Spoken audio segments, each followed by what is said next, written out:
Bombardier tumbles again as they set to lay off half their workforce in Thunder Bay. I'm Marco Perri. Welcome to the Perri platform.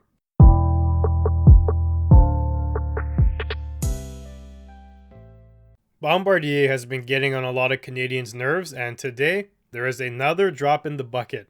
The CBC reports that roughly half of Bombardier's Thunder Bay staff are going to be laid off.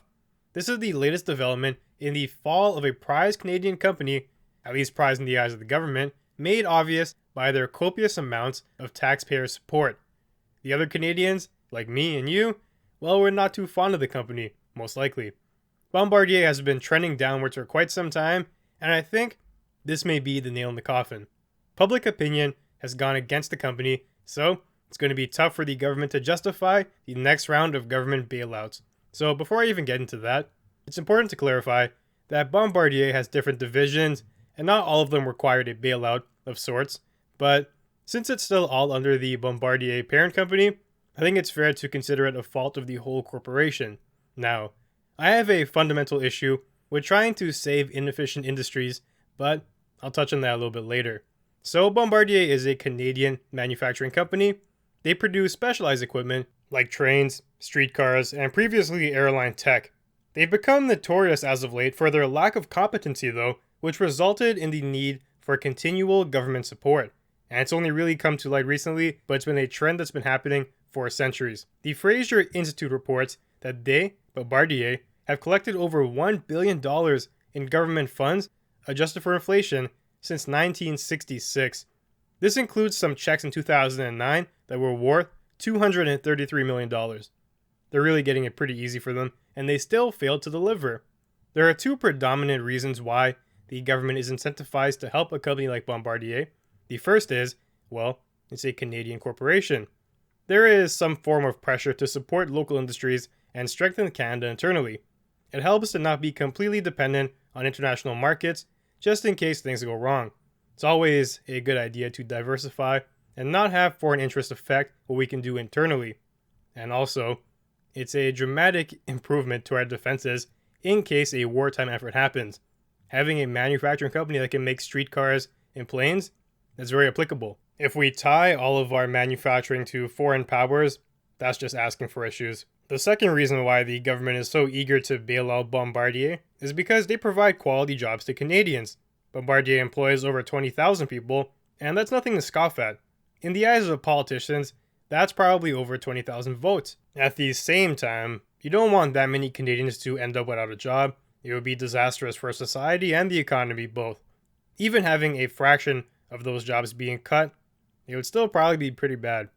These motivations explain mostly why Canada has continually bailed them out, but that still begs the question of why they need bailing out in the first place and whether or not it's the right thing to do.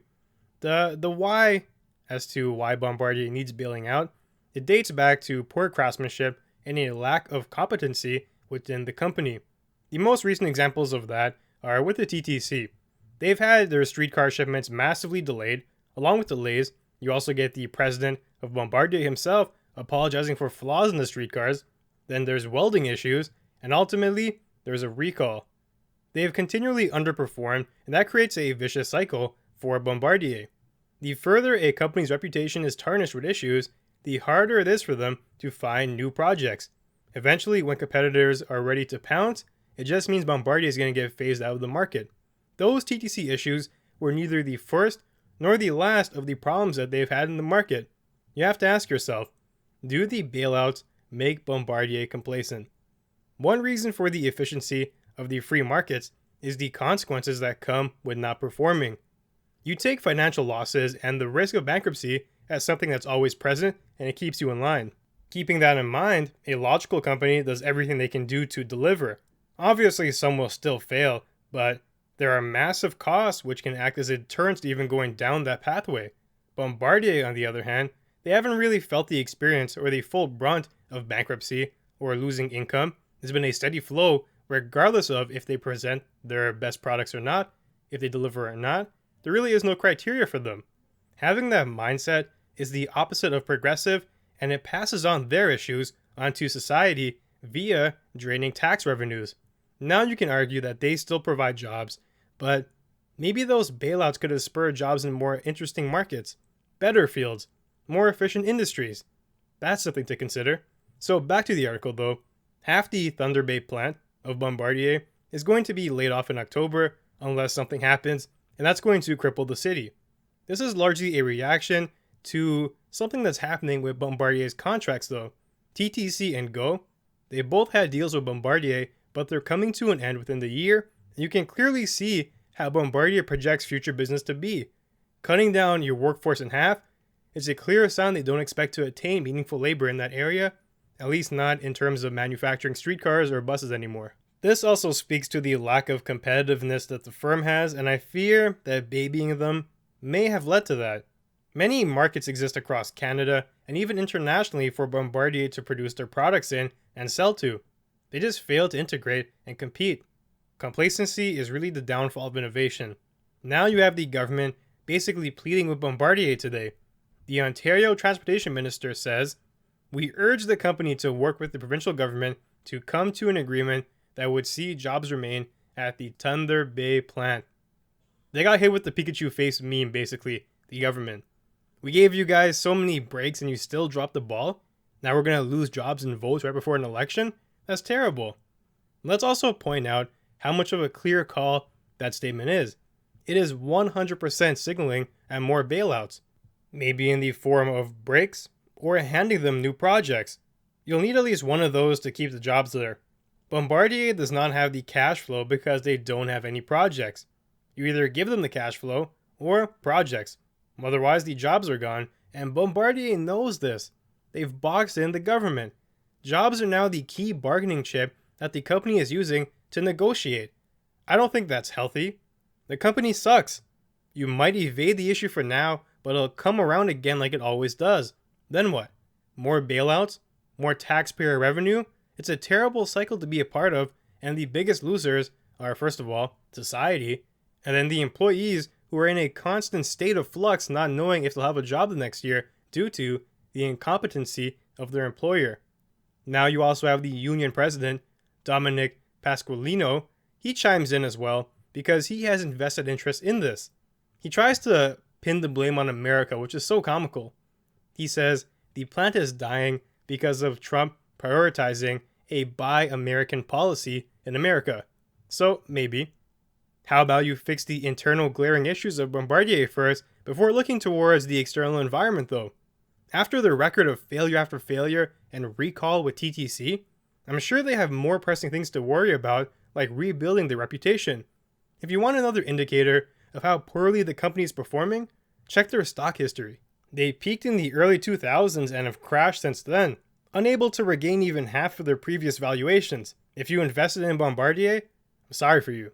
Also, how is nobody mentioning that Bombardier made over $500 million from selling their aviation line 2 weeks ago? They have cash on hand, literally. They just don't want to use it to employ people. They want you to do that with your taxes. That's pretty much the bottom line here. I don't like this concept of giving corporations money and handouts. It acts as a crutch. It gives them the idea that they can take foolish risks, not perform efficiently, and everything will be okay. It also takes the onus of their failure away from themselves and passes it on to us, the people. I understand the argument that it's a massive Canadian company and we don't have many of those around, but babying them is not making them any more competitive or efficient. It is not future-proofing the organization. We want strong Canadian companies, not dependents who think they can get away with subpar performances just because they're Canadian and they are the government's favorite.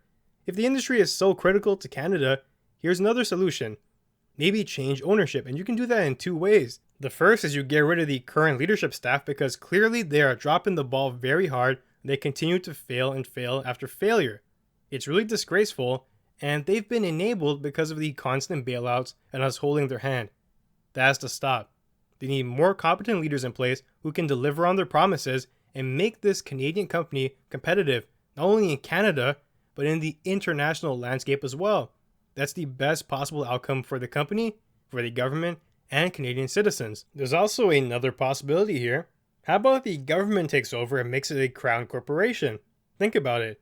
We have already dished out over $1 billion. Let's just buy the thing already, or at least get some ownership in it Maybe a majority, 51%. How much would that cost? We must already have a portion of that dedicated to the money we've given them. Now, I'm not too sure how well government can run a company. That's a whole other debate. Canada has a rough history and a few successes, but it seems like the current management is already a bottom tier group of people, so there's lots of room to go up, and we've already given them so much money with nothing to show for it. So let's hold them accountable. Let's get a return on our investment and make things work for the country. I was speaking to one of my friends about this very topic before I came on the show today to get his ideas on this, and he's very educated about transportation. He mentioned the distinct possibility of a foreign company coming in and swooping Bombardier out of business because nobody wants to deal with them. Simply put, they suck, and that's a terrible path of events for Canada. If you get a foreign company coming in, first of all, these projects are massive generators of revenue and wealth. All that money leaves Canada now and goes to wherever the company is hosted in. Of course, we'll get some benefits by having some employees on the ground here, but the profits, they're gone. We would rather have that in Canada cycling through our own country. And here's the next issue. Now you might have a foreign government who has a different agenda than Canada. What if they have a different set of engineering principles or standards, for example? Now they're going to be mandating that on us. Maybe they'll say only hire engineers from our country. What do you do then? You have to comply. And this is the problem with no competitors too. Like, I believe Bombardier should always be in the picture, but they're just so uncompetitive, it's difficult to make a case for them. One reason for that is, as I mentioned numerous times, we keep babying them. They never matured. They haven't developed a skill set or core competencies. They can't compete.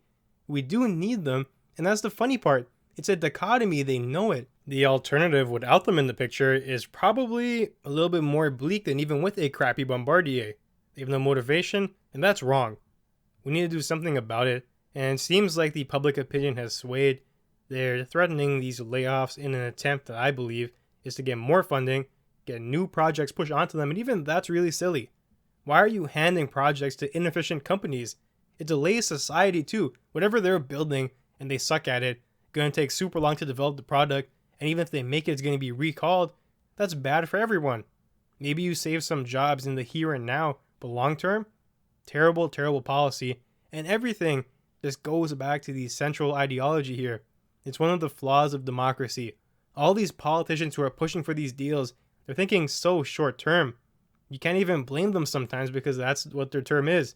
It's about 4 years. They're thinking so short term, they want jobs now. They want contracts now, projects now. Any short-term sacrifice for massive long-term gain, it's unattractive because they risk their own jobs and their livelihoods. It's crazy, and we need to find a way to get past that. It's up to us as a society to think more big picture. That's the only way we can improve and get past these roadblocks. I have some hope now that the story is catching fire and people are talking about it. That's going to put pressure on politicians, so maybe we'll see something happen. So, that's about it for today. Thanks for joining me on the Perri platform. If you enjoyed the content, be sure to leave a review and follow me on Twitter at Perri Platform. And I'll see you soon.